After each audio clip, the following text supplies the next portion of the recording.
अग्निवीर से देश को फायदा है नुकसान है? नुकसान है सर। भैया भैया इनको बताओ अग्निवीर से देश को क्या नुकसान है? सर ये आप लोगों की सुरक्षा के साथ खिलवाड़ हो रहा है। ये कोई 4 साल की नौकरी मात्र नहीं है, ये देश की सुरक्षा के साथ खिलवाड़ किया जा रहा, आप लोगों की सुरक्षा के साथ खिलवाड़ किया जा रहा।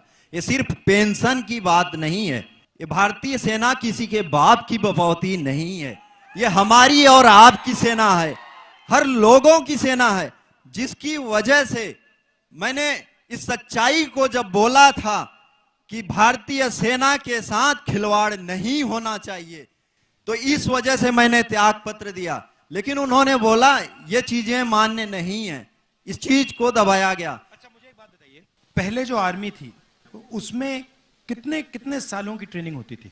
सर मेरी खुद 3 साल की थी और उसके बाद 1 साल की और एडवांस। तो आपकी 4 साल की ट्रेनिंग हुई। आप मुझे बताओ जो अग्निवीर को 6 महीने की ट्रेनिंग दी जाएगी उससे काम बन जाएगा? सर वो भी ट्रेनिंग प्रॉपर नहीं हो पा रही, उससे कहीं काम नहीं बनने वाला। वो सेना को बिल्कुल कमजोर किया जा रहा है। आने वाले समय में हम जो स्वर्गीय नेताजी कहते थे मुलायम सिंह कि हमें पाकिस्तान से डर नहीं है, हमें चीन से डर होनी चाहिए। चीन से मतलब मुकाबला करने के लिए अपने सैनिक को मजबूत बनाना चाहिए। लेकिन ये लोग अभी हमें ऐसा कमजोर कर देंगे कि आने वाले समय में पाकिस्तान से भी मुकाबला करने में सोचना पड़ेगा अगर ऐसी व्यवस्था लाई गई तो देखिए पहले क्या था, पहले लाखों युवा सुबह उठ के 5 बजे 2-3 घंटे दौड़ते थे, पुलअप्स करते थे, पुशअप करते थे, वर्जिश करते थे आर्मी में जाने के लिए। उनके दिल में देशभक्ति थी। सेना बहुत सारे लोगों को नहीं लेती थी, चुनकर लोगों को लेती थी। मगर जब एक व्यक्ति सेना में जाता था तो उसको सेना 2-3 गारंटी देती थी। पहली गारंटी कि हम आपकी रक्षा करेंगे, कुछ भी हो जाए हिंदुस्तान की सरकार, हिंदुस्तान की सेना, हिंदुस्तान की जवान की रक्षा करेगी। दूसरा वायदा, आपकी सर्विस के बाद आपको गारंटी करके हम पेंशन देंगे। तीसरा वायदा, आपको कैंटीन की फैसिलिटी मिलेगी।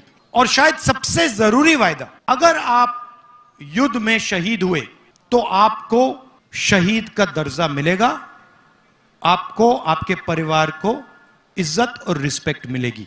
वो जवान के लिए सबसे बड़ी चीज होती है। आप उसको कुछ मत दो, आप उसको पेंशन मत दो, कैंटीन मत दो, कुछ मत दो। हिंदुस्तान के सैनिक को आप सिर्फ शहीद का दर्जा दो, वो जिंदगी दे देगा।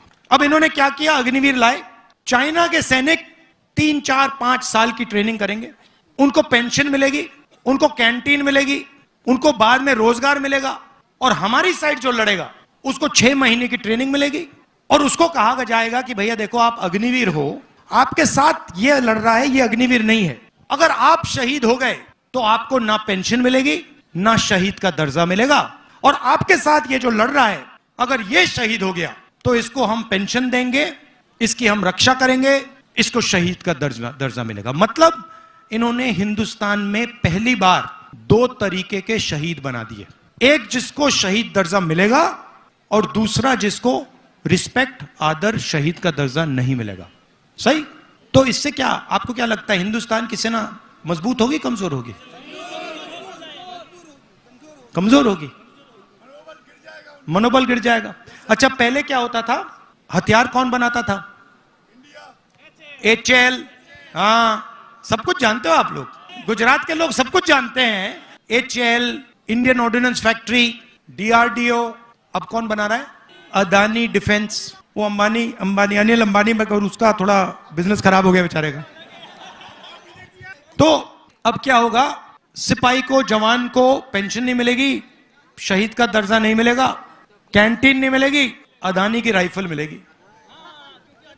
कारतूस भी अदानी बनाएगा, ड्रोन भी अदानी बनाएगा, राइफल भी वो बनाएगा नहीं, इजराइल की कंपनी के साथ उसकी पार्टनरशिप होगी, असेंबल करेगा, थोड़ा सा पैसा वो लेंगे, थोड़ा सा पैसा ये लेगा और हिंदुस्तान का जवान बिना ट्रेनिंग के शहीद होगा। तो ये है इनकी सोच। इसका बहुत जबरदस्त नुकसान होने वाला है। अभी जनता को समझ नहीं आ रही बात, इससे बहुत भयंकर नुकसान होने वाला है सेना का और हिंदुस्तान का।